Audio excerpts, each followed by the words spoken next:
BiTTE. Oh, that's you. Uh-oh. Our Blu-ray of Nymphomaniac just arrived. Excellent.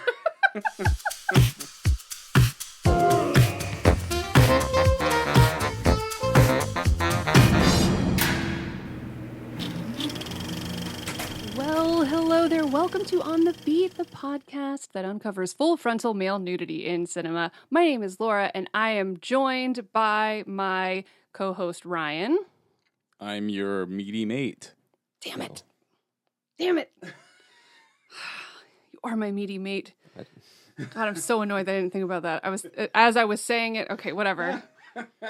It's funnier job. if I say it. Good job. Yeah. We are also joined by our friend Josh of Uncomfortable Brunch. Hello, Josh. Hello. And we have asked Josh to gracefully join us on this episode because you guys are showing this movie, which is the 2025 comedy horror Fuck My Son. Yeah. You're screening this film. We are. And for some reason, we're screening it in 35 millimeter. Absolutely.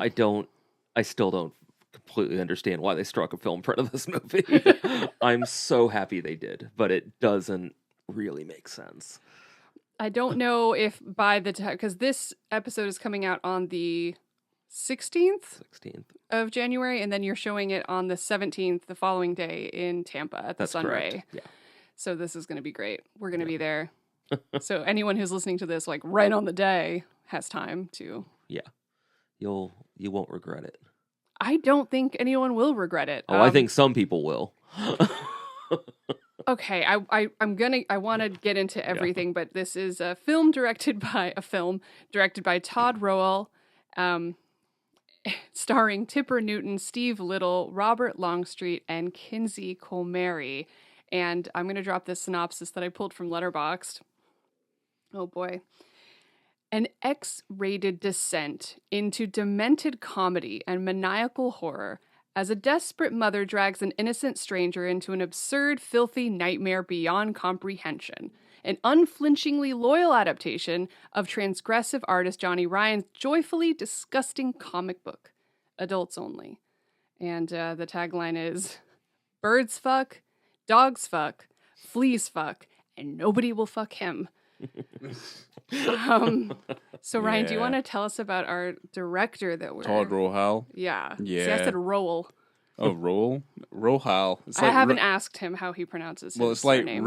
It's like Rohan, except Rohal.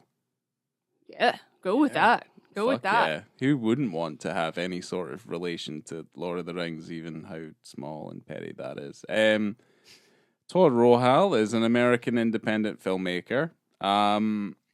I don't have a ton of stuff. I've got his filmography here. Starts off in 97 with Single Spaced. We have 98 with Slug 660, Knuckleface Jones in 98, Hillbilly Robot 2001, The Guatemalan Handshake in 2006, the Catechism. Oh, God. He said it. He did. 2011. Nature Calls in 2012. The ABCs of Death. Well, I think it's 2 in 2012. That's an anthology thing. Yeah, anyway, it was a short within that. Rat Pack Rat from 2014. Uncle Program Ken. that short. Oh, really? It's fucking gross. Yeah, it rules. Sorry to interrupt. Uncle Kent 2, 2015. MOPZ from 2016. The Suplex Duplex Complex in 2017. Hunky Boys Go Ding Dong in 2018. Your Pretty Face is Going to Hell in 2019. Bad Manners 2020. And then we have Fuck My Son in 2025. I love that you listed all of his short films too. That's funny. Yeah, because I didn't really have much else on Todd Rohal. But yeah, I did want to talk about Johnny Ryan a little bit because I like Johnny Ryan. I think his name flashed up really quickly, and I was like, what's this based on? It's a fucking comic book. And then I was like, yeah, Johnny Ryan, and it started making me think, because I've got Prison Pit on the shelf back there, that he wrote and illustrated. That book's real funny. But yeah, he wrote and illustrated the original comic, which was Fuck My Son, A Tale of Terror, issue 1. But he also, obviously, I mentioned Prison Pit, but he also is responsible for the Angry Youth comics. But yeah, he's an alternative. I don't like the word using the word alternative. He's kind of more underground. But he's a comics writer, creator, and animator. I'm wondering, Josh, how familiar you are with the director, and also how you heard about this film, how you watched it, like, because I know that it premiered at TIFF. Right, it was part of their Midnight Madness program. So, like, what was your introduction to I mean, that's this? how I heard about it. Yeah. I always see what there's a handful of festivals that I keep up on what they're programming. Right. TIFF is definitely one of them, and I mean, the title. Right. I wasn't familiar with the comic book at all, but then reviews started coming out of the screening, and it was more just like I didn't have any intention of necessarily showing it. I wasn't actively pursuing it because Uncomfortable Brunch, this is the first time we've ever done a first run movie. We've never shown anything first run. It's only been retrospective screenings. Yeah. So I was very excited about even just seeing it eventually. And it's funny, they're pushing the whole X-rated thing. X-rating is not a thing. It was at one point in time, but it's not anymore. It does not exist. The Motion Picture Association does not use X. Right. But we'll get into the button pushing, of which there's a lot in that movie. Oh yeah. But in any case, the owner of Sunray Cinemas in Tampa, Tim Massett, a few months back, he mentioned casually, "Hey, we're getting a 35mm print of this. We're gonna do 3 shows. Do you want to be one of them?" I was like, "Fuck yeah, we do." Nice. And I hadn't seen it yet, and Katie wasn't even aware of it. I'm pretty sure. I don't think she knew anything about it. She did not know a movie with that title existed.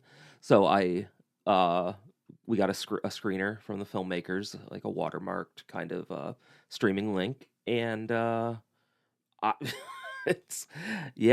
watched it, and I didn't regret for a second programming it on kind of blindly, because I just won't do that, you know. Mm-hmm. It's a little easier with retrospective screenings, but yeah, so that's where that came from. It makes sense. Watching it, it's like classic midnight movie. It's exactly what I would imagine to see. Yeah, it's perfect for the program. Yeah, no, I think that's very exciting. Kind of glossed over the fact that this is the first time that Uncomfortable Brunch is doing like a first run movie and being attached to it that way. Because do you think is the filmmaker even aware? Yeah. Actually, okay. we're following one another on social media now. Oh, He was all. I mean, we haven't talked or anything. Right. Yeah, I've chatted with one of the producers, but he seems aware of Uncomfortable Brunch existence, and certainly Sunray, because Sunray booked it. And I don't know who's distributing this actually, so it may even just be going through him right now. it's isn't it Universal? Is it Universal? I thought that was a joke. I thought it was a joke too. I thought that was a joke. It has too. to be a joke. But then I'm like, how does that work? Like, how does that work in any way, sense? Like, I was like, I really don't know, but I would be very surprised if Universal actually bought that'd it. be fucking this. insane, right? Yeah. It'd be and awesome. It's not like they would hire him from a deal based on his previous work, because it's all just as bonkers. Although maybe that Nature's Call could be studio, but in any case, yeah. Well, there's a bunch of very recognizable folk of the time in that. Like that's what it kind of looked at. There's like, oh yeah, we'll do this one. It's gonna make a little bit of money. Yeah. So, the core cast in this are repeats though. They've worked with Rohal quite a few times. Stephen Little and Robert Longstreet specifically were so good in Cataclysm. That movie is equally weird, just less offensive, maybe. Like, it's just as surprising, right? And it's just as fucking weird, but it's not. Yeah. Well, as you already mentioned, Ryan, this is based on the comic "Fuck My Son: A Tale of Terror" issue 1. As far as I'm aware, there's not an issue 2. No, but I like that. But it's also I hadn't seen the comic, but the thing is like Johnny Ryan's quite a new addition into my my creative, the creative journey that I've been taking as of late. And I mean, the fact that I remembered his name meant that obviously Prison Pit that I own. Your comics journey, your independent comics journey. Well, I've always been into comics, but the thing is that I was you're just illustrating more now. Yeah, well, I mean, I am working on a comic, but Yeah, no, I just like, yeah, no, I was like, I'm really into kind of underground alternative, at least like American comics, because I was into Crumb for a really long time, and now it's, I'm moving a little bit more into kind of the more fucked up stuff that certain people put out there. This is one that my brother was familiar with when we posted that we were doing this episode. He missed it when it showed in Atlanta. Oh. And he's familiar with it because he does zines and he does Yeah. comics and stuff. So he's very He followed in the followed pulse Johnny of Ryan. comics. Well, the thing is, I was like Johnny Ryan. I didn't even know Johnny Ryan was on Instagram because he's a little bit older. I think he gets banned a lot. He does. Just well, like us. it reminds me a little bit. Well, there's that artist from Australia that we follow. I just can't remember his name off the top of my head, and it reminded me a little bit of like those Crisis Zone comics with the owl and the. Oh right. Yeah, those comics. Right. Because it's this same, it's very similar, quite disturbing kind of sense of humor about it all. So. Well, Rohal was reading the comic. And he kind of said to himself, like, I know how to make this. It's a little play that I could shoot in Austin. And then he spent kind of 2 weeks talking himself out of it and thinking, I can't. I'm too much of a prude. I'd never do something with nudity in it. And he was like terrified to do it. And then he psyched himself back into it because he was thinking about his favorite filmmakers. He's thinking about like John Waters and George Kuchar and was like, I could be one of those underground filmmakers. I could be that. And so he was like, you can make an X-rated movie, not for Netflix, but we have theaters, and they're open. So why don't you just make it for the theaters? And he raised the money himself and he put it out himself because he was like, how else is this going to work? Because he didn't want to compromise on the name either. Right. So he made it to be watched with an audience. And I completely get that. Like while watching it, because with we an watched audience, the screener, this would be phenomenal. I was watching this movie. One of my favorite things while watching any film is when it can make me physically move, when it can make my body do things without me even consciously thinking about it. When my hands are doing things and I'm squirming around. That happened a lot, and I'm not comparing it to the film Primate or anything, but that was like the most recent thing I saw in the cinemas, and I was moving around. Otherwise known as Chimp. Yeah, Chimp. My mother watched Primate, and because she's got the Regal pass, she watches everything. She might watch more movies than you at Regal. I'm not even kidding, Josh. Oh, okay. She goes every day. Okay. And I'm very proud of her. It's I very saw cool. 301 movies in theaters last year. She doesn't have Letterboxd. Not Regal, but all cinemas. Right. And that doesn't, and short films count as one. Short film package counts as one. So like if I watch 8 movies, that's one movie. I wonder if I could get her to write them down. Yeah, you should. I want to know. I want to compete against your mom. You should. Yeah. Well, it's early in the your year. Mom's ass. Oh my God, I would love that. At the end of the year. Well, she said But here's the thing, she sees everything at the cinema. Yeah. Like, even those weird, like, I'm pretty sure she probably goes to watch those, like there's that Christian David animation that came out recently as well. She didn't see that. But she will watch, like, the animated movies, like the kids' movies. Right, okay. And she's, Yeah, because we don't really do that. I do that sometimes, but I always feel like a creep. I have to go like on a weekday while kids are at school because me sitting alone watching, I don't know, whatever new Pixar movie. It's good, but I know how Just I look. you and a bunch of children. I know how I look. I guess my mom can get away with it a little bit better. Yeah. But anyway, the point is, I don't want to talk about my mom anymore. It's just the fact that she said that she thinks she's actually traumatized by Primate, and I felt really good about that. That's hilarious. Because I said, I'm like, how good was the music? And she goes, there was music? Wow. And I'm like, hell yeah, there was music. Okay. Chimps are like chimpanzees. They're terrifying. It's like people think they can have them as pets, but they're like busy trying to give them like Xanax tea and trying to get their face ripped off. You haven't seen the film yet, Ryan, and I'm very excited about that. You're gonna like it. You are gonna like it. I'll go yeah. with you. I'll see it again. Me Is too. the We'll all go. secret to it is that Jane Goodall just comes back and she like Yeah. tames the chimp. Yeah. Right. Okay. Yeah, it definitely That is gets how that- tamed. Good. It's a happy. It's a happy.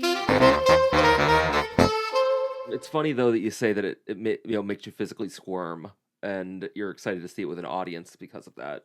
Fuck my son, that is. Yes. And because I even wrote on Letterboxd watching it the second time, because I watched it again in preparation for this. I'm watching it by myself. Okay, Right. a little bit stoned, and Of course. there are at least 3 scenes where I didn't like squirm or move like that, but I did audibly. It came out. Jesus, like just I can God. think of. We should compare because I know there's one in particular quite near the end that I was like, Yeah. oh no. Okay, and I'll get to my favorite parts because I mean, literally, the penis scene comes in before the title of the movie even comes true. up. Yeah. But I do want to just finish up my notes about interesting things about this film. So they wanted to shoot the movie in 3D. Because they wanted... I just took a drink of water and put it out. I had no idea that was true. Because they wanted to say, fuck my son, rated X in 3D. And they talked to people in the industry about potentially doing it. They talked to James Cameron's company. They talked to Ang Lee's company. They talked to the guys that did Friday the 13th Part 3. Hell yeah. Wow. That's what they should have done. That's what they should have Not done. that polarized shit. Yeah. Man. The budget wasn't going to happen. So that's how that Pervovision and nude block glasses in the very beginning of the film came to be. Okay. Right. It's like kind of an homage to like what they wanted to happen. So I think that these glasses exist at screenings, and I don't know if we're going to be having any sent to us or not. I think that I've read that these things exist. If they exist, I want them so bad. I'll text. Yeah. I love the owner. merch. Yeah. I love I would love that. Yeah, movie branded merch, promo material. Promo material. Promo material, not just merch, promo material. Yes. Big Yeah. fan. Oh my god, it'd be so good. Well, the penis scene, as I said, comes in at 2 minutes and 56 seconds into this motion picture, and Yeah. it is in the kind of pre-show of the film, kind of when they're introducing the nude block glasses and the Pervovision glasses. It's the only one that's technically real. It does come back kind of in a fade in later on in the film. But this is like the one actual penis. Yeah. Because they're showing how the glasses work. Like if you're a prude and you don't want to see any nudity or any gross stuff, then you would wear these one glasses, and they're showing you how to use them. But yeah, there's just a naked man and a naked woman, and they're dancing around. Well, it was the nude block or the Pervovision. Yeah, Correct. so it's like it either amps it up or completely Tones it neuters it. down. Right. Yeah. Which I do think that's funny Yeah, too. it's pretty funny. It's just like, my glasses aren't working. Yeah, no, I liked it. It was fun. That part is very It's funny funny. because then you just get like really close up shots. It's pretty close up. Very Yeah. close. It's going to be great on the big screen. And Yes. I very much appreciate the addition of the Tim and Eric like sound effects. Yes. That like permeate the film in general, but certainly the slapping around and the Yeah. like the, dick booty slapping, cheeks, like the booty booty slaps. cheeks slapping together. Noise. Yeah, like I think that's good. Yeah. That put a smile on my face. Excellent sound design. Yeah, and On it's the like booty the Tim cheeks. and Eric thing. Because I'm just like, where have I ever really heard that before? Tim and Eric. This Yeah, film has, I feel like it's not just one titular song. It's like several different titular songs. Yeah. And I love titular lines, and I have a thing on a list on Letterboxd Yeah, of you have like a playlist. of titular songs and then titular lines. yeah. And I have one that I haven't quite figured out yet, but it's titular lines by frequency. Mm. This would be a huge, like the amount of times they would say Yeah. the title. Yeah, this does it more than a James Bond movie. Really? Yeah, but a James Bond movie would have to say the whole thing. Yeah. So, like, it would have to be, or I mean, I guess, what do they say? Hello. Quantum of Solace like 1,000 times? Well, yeah, I mean, it's all... Oh, you mean like by volume? Like Oh, how I many how many times? times they say it per, yeah. Oh, I thought you meant like if by Pierce number Brosnan of looked into the songs. camera and said, well, Another Day to Die, like 18 times, would be fucking weird. Yeah. He's just like looking in the camera, just going, "Goldeneye, Goldeneye, Yeah. Goldeneye." Die Another Day. But What is that's- it? Yeah. Is it Die Another Day? Or That is Die Another Day is another one. Yeah. It was Die Another Day. Goldfinger. Tomorrow Never Dies. No. Yeah, they probably never Um, say that no. in the whole film. No, Casino Royale. no, maybe Jonathan Pryce might have in that movie. He's like, "You never know, Bond. Tomorrow never dies." Yeah, okay. You know. But this one, they say "fuck my son," and I didn't count it, but maybe I'll count it when we go to see it in the cinema if I can keep up. Yeah. But it is a lot, and that is a real treat for me. Like I watched The Ice Storm the other night for fun, and Elijah Wood has a titular line and he says "the ice storm," and I was like, "Hell yeah, brother! Hell yeah!" There's nothing better than that to me. It's a real treat. But Well, we always take a drink when the title is told. Mm. You know. can you toast with water?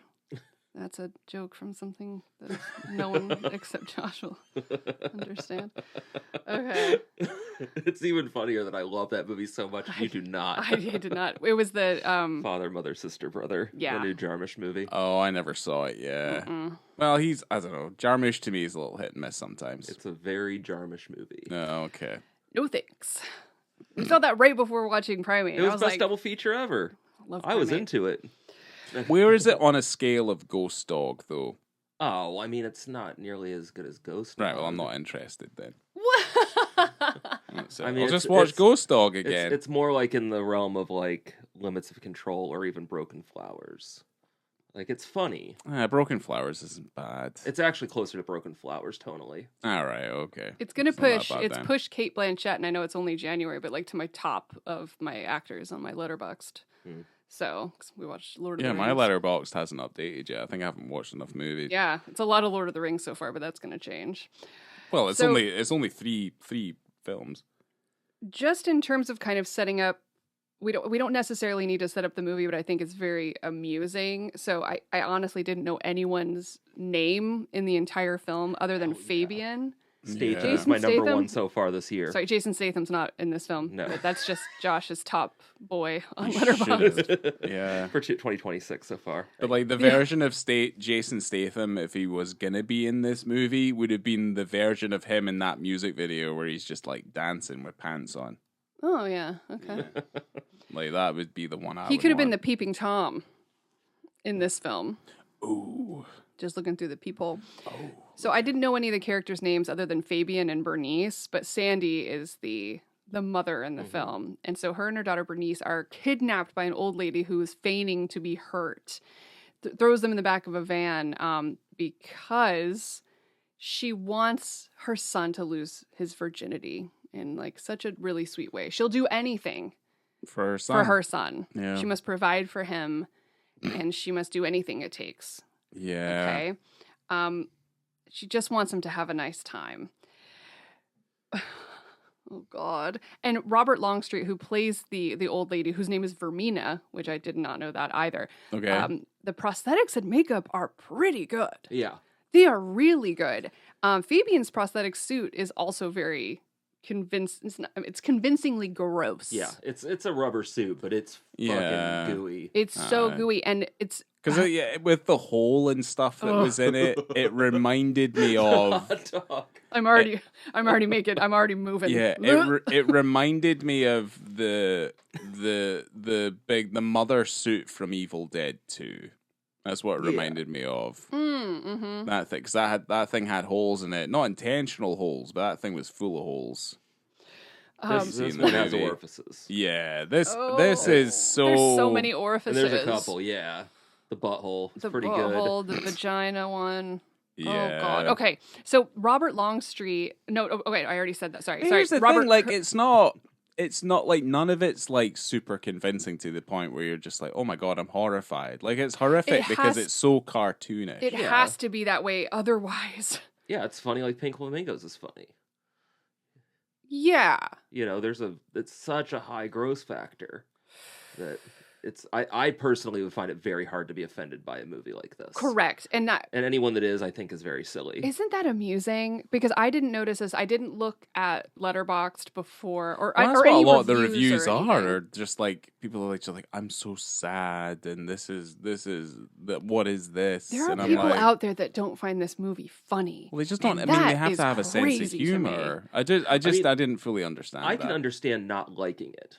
Yes. That I can get. I don't. Yeah. I don't I suppose. subscribe to that, but I can understand that. Like, that's not being your cup of tea. Yeah. I understand that. I mean, But yeah. anybody that's just gonna outright call this trash is, I don't know. They must watch a different movie. Well, it's like you're looking for a deeper meaning in something that is Yeah. what it is. I just don't fully understand that. Because I mean, I'll be fair. Like, I enjoyed the movie, but it's in no way. It's not perfect the way it is. It's and it shouldn't be. But it is what it is. Like, it's unashamedly exactly what it is. You know. Yeah. I wanted to say that with the suits, the convincing grossness of the makeup was because Robert Kurtzman and Marcia King did the makeup for this, and they worked on so many things like Yeah, Cabin they're super Fever, famous. Body Bags, Yeah. Wishmaster, like We talked about Bushmaster. a yeah. ton. We a talked about ton. Robert Kurtzman for Cabin Fever too. Oh yeah. Yeah. That makes sense too, because those are all Cabin Fever 2 is Austin filmmakers, right? Ty West is Oh, part right. of that crew. Yeah. Yeah. Well, they're really good at doing like wet and warts Yeah. and goo. Yeah. Gloopy, slimy stuff. Oh God. Okay, so Sandy has to, in order to escape, like she is zip tied to a pole in a basement. She has to have sex with this person before she and her daughter can escape. Her daughter is in a dog crate. And there's so many things I want to like talk about because her daughter in the dog crate and like the meaty mates were some of my favorite things. Like the extensive child abuse was so funny to me. I absolutely loved it. Yeah. Well, I haven't heard you laugh as hard as when she turns around. She goes, "Mommy, it hurts." When she picks up the dog crate and throws it. I think I cried a little. Like I was laughing so hard. That was one of my favorite things. Well, it reminds me of Virgin Spring. That's a really funny. That's a really Oh, good man. pull. It's one of my favorite Yeah, that's parts. fantastic. Yeah. Oh, I'm God, definitely yeah. gonna pass that opinion off as my own one of these Oh, days. yeah. Like I'm definitely stealing that. People are gonna think I'm so smart. Oh, God. Oh man, that was so good. Well, does anyone want to talk? Like, do we want to describe Fabian? I can't because it's like he's a disabled man. Well, I don't know. Well, I refer to him as he looks like a skin turd. Okay. And it's kind of like his shape and stuff. It's his, like, he looks like he's like a turd wrapped in skin. And the thing is like, I'm not. Do I think Fabian? Well, Fabian's not. He's not very good. Well, he is on meth at that point. He's not. I do not think When he Fabian's a starts bad getting person. a little rapey. Fabian is not a bad person. When he maybe gets all it's s- like, when he it's gets like all saying that a sex crazed. dog is raping somebody. I Oh, don't know. now Like, you're saying that this human being's like a dog? yeah, I am. Because obviously his creature. mother and father, He's a although they're freak. trying their best, are not great people. No, Fabian's definitely in need of some kind of like antiseptic clean. Yes. Like he really. If his penis smells that bad, someone needs to help him because he obviously can't clean himself. Well, that Yeah, happened. and then he reaching. also didn't change his diaper. Yeah, but here's the Right. thing. That happened to a lassie I knew at university. Okay, we don't need to female shame someone. Okay. No, I wasn't female shaming. What are you talking She about? took down this guy's trousers and had to put them back on because his dick stunk so badly. Okay, but that man could have cleaned himself. He could have. He always wore a leather jacket, even though it was like sometimes warm. So you really have to question that. He always had the same clothes on. Fashion. Yeah. But yeah, I wasn't shaming her. She was Okay. just like, well, I'm not My going anywhere near apologies. that. Good for her. Yeah, she was. Good She for her. was. Yeah. Well, oh God, Fabian doesn't have the capacity to clean his hole. Okay, so she has to have sex with him in order to escape, right? And to save her daughter. So she removes his dirty diaper, okay? And it's really bad. And instead of seeing what you would, I didn't know what we were going to see. I didn't know what to expect, okay? But I didn't expect a hole. And she's like, where's your penis? And Fabian just is giggling and stuff. And the mom's like, you gotta get in there and find it. Just get in there. And so she reaches her hand. But it's in this like pubis orifice. It's fucking weird. It's strange. It's a hole. Yeah. And it's deep. It's a kind of deepish. There's other stuff in there. Yeah. So it's like the comedy rule of 3, right? So she goes in and she's wiggling around in there with her arm. She's like elbow deep, and then she pulls something out, and you're not sure, and it comes out kind of slow, and then she pulls out a hot dog. A raw hot dog. And that also is one of my favorite parts. And then she holds a hot dog up and looks at Vermina, and she's like, It's my favorite. It's my favorite bit of the movie because I love how quiet it is. It's like they pull it out and it's like it's just this beat. It's a hot dog. She's like, well, that's not his penis. That's a hot dog. You got to get back in there. You got to get back in there. And then when she goes back in, beat number 2, she comes out with a handful of bugs. Like, God damn. And he starts laughing. It says something about him being bugs. I love bugs. Yeah. I love bugs.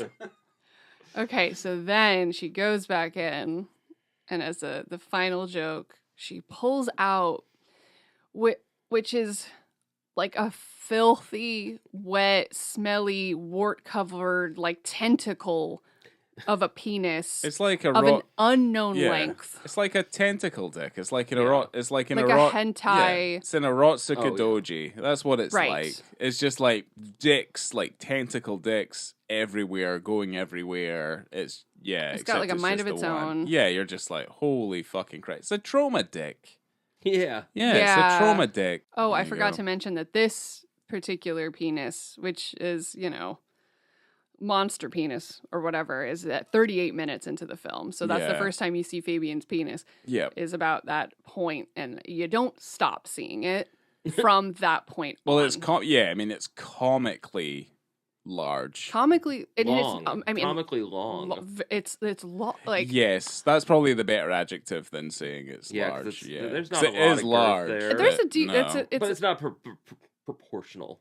It's not proportionally oh God, that would be girthy. So scary. Well, it's like the opposite of a chode. Because it's probably, I don't know, 15 feet at one least, point, or 20 feet. It goes through the roof.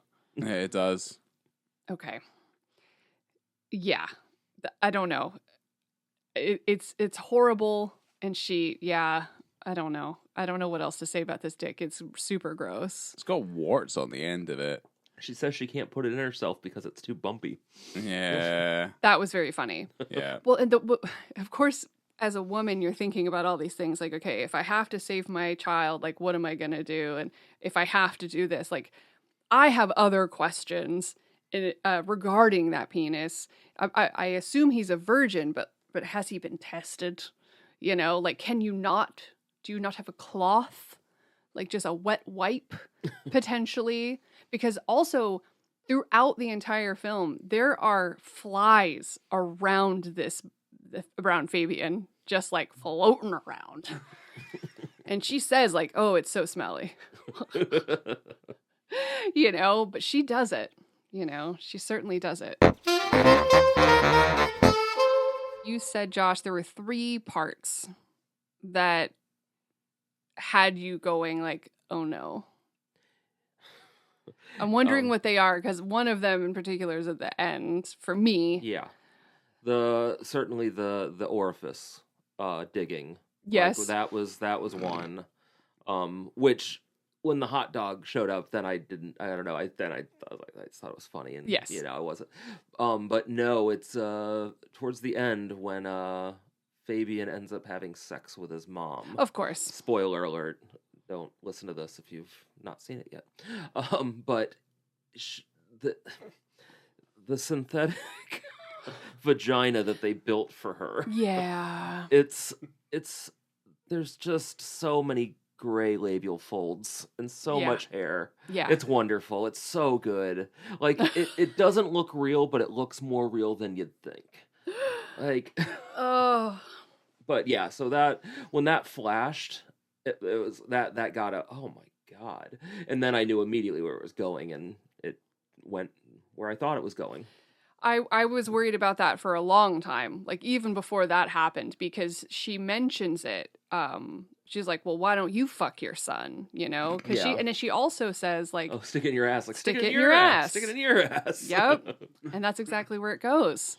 Oh boy, yeah, that got like, oh no, like I think I had my hands on my head, like, oh no. I love that it committed to the bit though, and it really like to go into like incest rape like that. And it doesn't stop. And it's so, yeah. It continues for a very long time. She leaves the house and comes back. And it's still happening. And I know this is disgusting, but this whole thing is disgusting, and also so are we. But there was a part of me that thought, like, because this guy I assume he's never had sex before, according to his mother. And I don't think he even understands sex. Yeah. Like, he doesn't understand masturbation or like sexuality or anything like that, because that's what also made me a little bit, when people are saying, oh, this is such a sad movie, it bummed me out. The only thing that would have bummed me out really is the fact that she's forcing sex upon her son when he obviously can't comprehend what that is. Like, she's doing a strip tease and she's touching it, and I'm like, he doesn't know what is. He's like an infant. Yeah, he's like a toddler. Yeah, is giggling the whole time, just giggling. Yeah. Oh God. And then, okay, so here's the gross thing. I figured that he would have finished faster. Yeah, I guess. But he certainly didn't. No, he didn't. When it came to his mother. Well, unfortunately, they thought he died the first time. Right. And he didn't, yeah. Or maybe it took those urban explorers. Maybe it just took that. Maybe it just needed that extra little bump, extra little push to get himself. Well, now he has a taste for the butt. Finality. He has a taste for anal, so now he's just never going to stop. Yeah, it's also I mean, it's pretty horrific. I mean, it's not just the anal; it's like literally rape. Yeah. It's, yeah. I mean, that's what it is. I mean, it's just, it's Robert Longstreet dressed as an elderly woman. Yeah, just screaming and and getting horrifically raped. Yes, for a very, very long time. Yes. And if that doesn't sound funny to you, I just don't know what to say. 'Cause I think that sounds very funny. I mean, it genuinely was. And especially if you have a really good mental image of Robert Longstreet in like House on Haunted Hill or something, when he's just a very man character. I think that's very funny because he's a... I don't even know what he looks like. Oh, really? Yeah. Oh, you bring him up. I'm going to look him up right now. You definitely know who. Yeah, is what. Oh. Okay. Yeah. If everyone was following along with that, that looks like a man. That's pretty good. Yeah, he's like a dude. Oh, wow. Look at that. Okay. Does anyone else have anything else they want to bring up regarding the narrative of this feature? Because there's a lot of fun. Like, the funniest parts to me was honestly the child abuse. Like, the meaty mates were super funny. I mean, this kid gets... I mean, yeah, she gets boiling water dumped on her. She's throwing Earl Grey tea. Earl Grey tea, that's right. And eventually... She gets tossed, and then... Yeah, eventually she's cooked in an oven. I like that. Explodes being cooked in an oven. She super gets exploded. That made me laugh so much. Oh, also, but when she tosses the child into the oven is also, I think I laughed a lot. Yeah. Because the mom, Vermina, is super strong. Just seeing, I don't know, I really like really silly child abuse. So the actor who played, oh goodness, what's her name? Bernice. They had her like on set, and you've got her mother playing, whoever's playing her mother, Tipper Newton is in her underwear the whole time. The kid's fine with it, and they had to go to SAG, and someone actually had to visit the set because they had to tell them like the name of the film, and they're like, "Oh, you've got a child working on this film," and they're like, "Yeah," they're like, "We have to see the set. We have to come," and they said that it was like great. No, it's like totally great set. And they said that they've been on like Christian children's shows that have like problems. Huh, and they're like, but on the set of Fuck My Son, no problems whatsoever. Yeah, that makes sense. Yeah. I can see that. But yes, apparently she had a decent time. Like when she got in the oven and she's like acting and crying, going, "Mommy, mommy, mommy," and then you'd cut and then she'd start laughing. Okay. Like, yeah. It's just like the kids in Sallow. Huh. Yeah, just like the kids in Sallow. Yeah, well, like the last thing that I wanted to bring up was, I think anyone would have noticed while watching the movie that there is generative AI in it, and I think that puts off a lot of people because of it's just a sticky subject. It puts me off as well, and it's right in the very beginning, and there's a bit of it throughout the movie, like not like a ton. It's not. It's very obvious though. It's super obvious when it's happening. Yeah. Like it's such a cause for concern and stigma these days that it's one of the questions that we ask on the submission form for Florida Film Festival. And I noticed that as well. Yeah. Or watching movies this year. Yeah. Or last year. So we don't necessarily outright not accept them, but we want to know what's there. Right. Because sometimes a movie like this could come along where I think we'd be okay with it for the most part. Right, and I think it just depends on how you use it. But I was curious to see if I could find anything about the director and what his thoughts were on it. And I did find a quote where he said, "There's a lack of consideration for intent and context that's being left out of the conversation. It's like you use Photoshop, but if you use Photoshop on this like specific photo as if that's all it needs to be basically thrown in the trash. Why would that negate it from something? Also, as an artist, there's no reason that you're not going to find a computer to supplement." So that was his. Okay. See, my reading of it, because I obviously was reading a lot about this before I saw the film. As I'm watching it, and certainly the way that it comes up at the end, like it says special effects by whatever AI program you use. Mm-hmm. I really thought that it was just another way to push buttons and piss off another subsect of the audience. Mm-hmm. And for everybody that like us that just kind of thinks the child abuse is funny and whatever. Right. We're still critically talking about the AI, which I think, I don't know, if I were him, I'd think that's funny.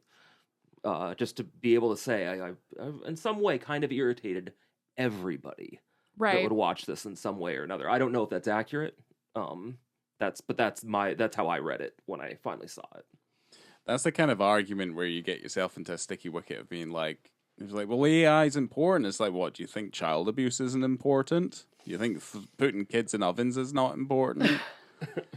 It is important. Yeah, I think it's one of the bigger sticking points for me, and I'm like, I understand what he's saying. Problem is, I feel like I've heard that statement similarly from other people who just use AI, and I understand that like he might be trying to, deliberately piss people off and things like that. It's like, this is offensive, like it's all wholly offensive and offensive to everybody, but.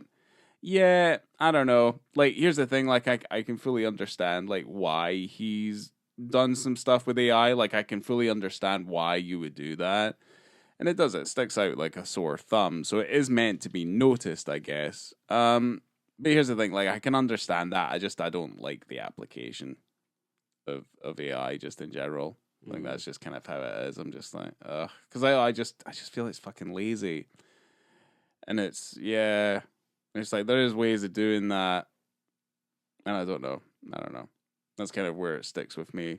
It's like, yeah, no, I get it, but I'm like, yeah, nah, I'm good.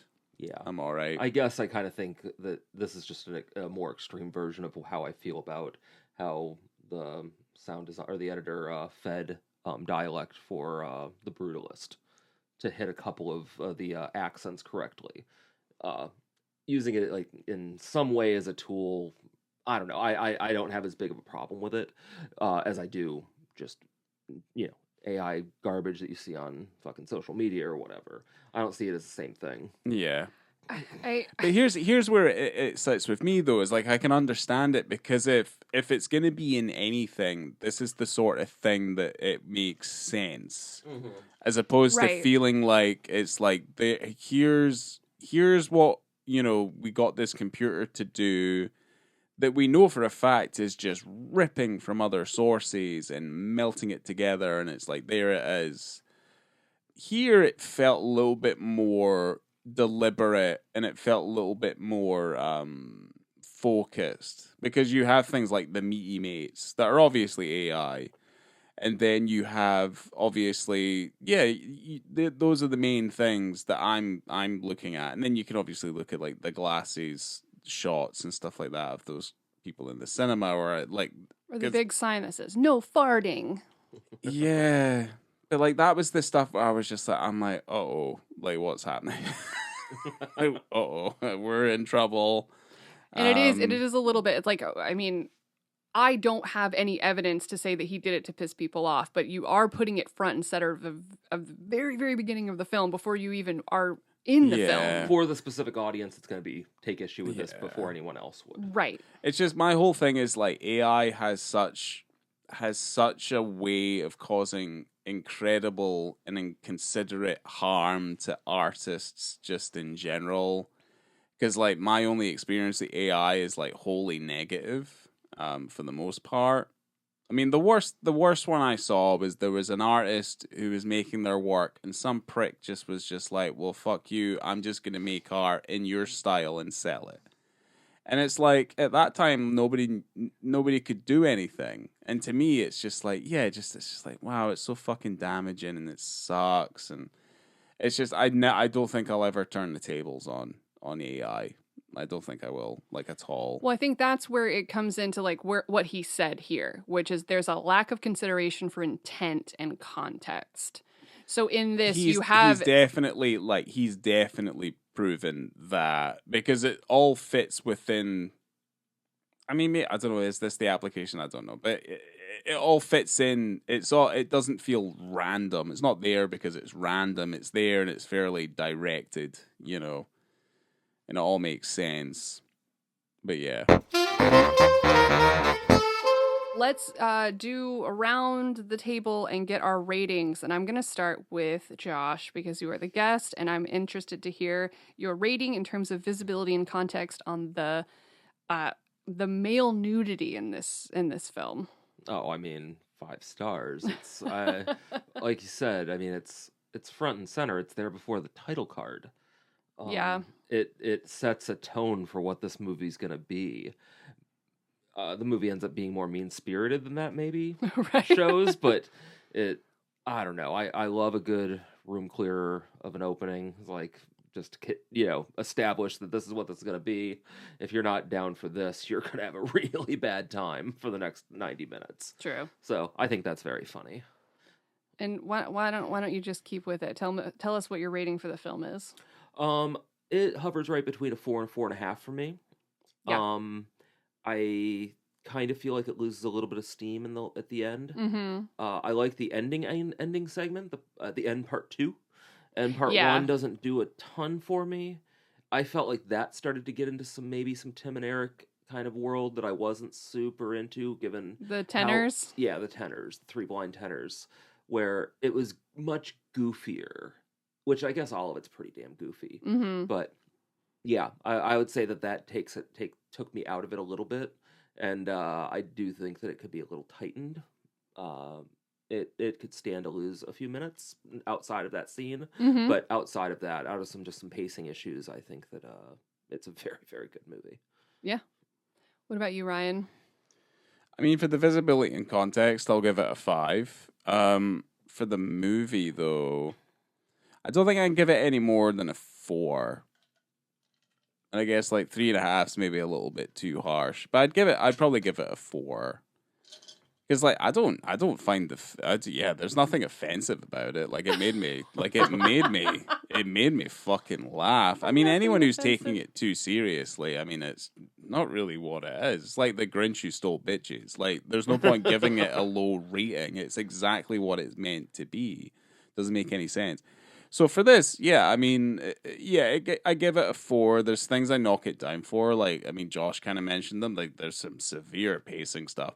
And some scenes just go on a little bit too long. And there's like a somber feeling about them as well. And it's like a lot of the humor is kind of taken out of you when that stuff starts to happen. But I think 15 minutes out of this thing and you just keep the carnage. I think it would be perfect. And also like the inclusion of the AI stuff. I mean, I feel like I'm preaching to the fucking choir at this point, but I mean, it's also something I'm like, So 4, I think 4 is good. I think 4 is good for it. Okay. I'm gonna go with a 5 for visibility and context because room clearer, right front and center. You got like full nudity, close ups. It's triple docking, like a fidget spinner docking station thing. Oh, because we've all give it a 5. The exact same thing. He's we are the one that gave an explanation. The rest of us just said 5. I'm giving it an explanation though. Yeah, we are in the docking station with the 5s on visibility and context because this is the first film that we've ever done where you get a dick before the title, and that's super fun to me. And it's very weird and silly, and we haven't seen anything like that before. God, I remember watching the screener about a month or two ago, texting you. It's like, there's a tick before there's even credits. I do remember you messaging me about it, and I was like, I don't know, like, I can't wait to watch this. And I'm also interested to see, maybe we'll put it up on Instagram, like, what our ratings are after we watch it with an audience. Oh, yeah. Because that'll be really fun to see. Yeah. But visibility, context, 5. Like, also just that weird anime, creepy, slimy dick, super funny. But also how it intercuts that sex scene between the sex scene, I guess it's a rape scene as well. Jesus, I don't know. There's no consent anywhere. There's no consent. I don't know who's raping who at that point. It's like a forced rape that Sandy has to have sex with Fabian, but he also can't. He doesn't. He's not able to comprehend. Well, he does ask her. He does ask her to marry him. That's true. Okay, so that also happened. So it's kind of hard to say. Maybe they both consented to that sex. Anyway, during that sex scene that goes on for a little bit too long, that there is that intercut dick from the beginning of the film during it that shows sex up scene. again. Yeah, it shows up again. So, and I don't know. I think it's a good use of what you got from that dude dancing, and it's a lot of fun. In the movie, I'm also between a 4 and a 4.5, and I'm going to give it a 4. I think I gave it a 4.5, like when I rated it, because I was like very excited about like all of it. I didn't think the pacing was that bad. The sex scene goes on for too long, but I think that lends to how uncomfortable it is, and that's fun to me. But you're right, the ending part 1, I don't need it. I didn't need it at all. So, and I didn't quite understand what was happening there, but perhaps it's in the comic and I just don't know and I didn't see it. But maybe we'll get the comic and then we can really find out. But yeah, I gave it a 4. Unravel the mystery of the blind tenors. Yeah, I didn't need that. That being the song that she does at striptease twos is really funny. Yeah, that's funny. Yeah, that's funny. But I didn't need them to show up later on physically. No, they weren't. Yeah, they I weren't. I didn't need that at all. That entire thing, I didn't need it. Just not a fan of opera, man. Opera. That's it. Yeah. Oh, that's exactly the reason. Yeah. Well, if you're listening to this in time on January 17th, and if you're in Florida, anywhere. I got a guy driving from Jacksonville. There you to Tampa go. To come see this. He texted us or put us direct messaged us. Boom. So, yeah. Then we'll be in Tampa at the Sunray watching Fuck My Son with a great group of weirdos, I imagine, on the 17th of January. Well, if you don't go in a weirdo, you'll definitely come out what one. year is it? Yeah. And yeah, make sure to follow us at On The Beat, BiTTE, wherever you want, because it's the same anywhere. Follow us on Letterboxd, and then you can find Uncomfortable Brunch at Uncomfortable Brunch on the internet. Yeah. And that's about it. Yeah. Yeah. So exciting. Yeah. Thanks for having me on for this. Oh, thanks for showing it to us, because I don't know. Yeah. Ew. I'm Very sure fun. we might have seen it eventually. Well, we would have seen it at Uncomfortable Brunch. Yeah, that's true. Yeah. Wow. Well, thanks guys for listening, and we'll catch you next time. Coming to you from the oven in the basement, I've been Laura. Oh, Ryan. Josh. And yeah, see you next time. That's funny.